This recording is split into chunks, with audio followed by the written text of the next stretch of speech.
Peke ang Taiwanese passport ng inarestong mastermind umano sa pagpatay sa isang Chinese na natagpo ang chop-chop ang mga labi ayon sa Taipei Economic and Cultural Office in the Philippines o TECO.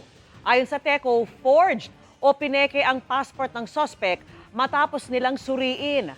Nang nakausap nila ang sospek, wala itong naibigay na valid na Taiwan National Identification Number. Umamin din daw siya sa kanila na isa siyang Chinese national. Pag-amin pa ng suspect, nabili niya ang pekeng Taiwanese passport sa isang messaging app. Ayon sa TECO, iginagalang ng gobyerno ng Taiwan ang judicial process ng Pilipinas at patuloy silang makikipag-ugnayan sa otoridad. Inaresto ng Pasay Police ang itinuturong mastermind sa pagpatay sa isang Chinese na natagpo ang putol-putol ang katawan at inihalo pa sa kimchi sauce bago isinilid sa drum.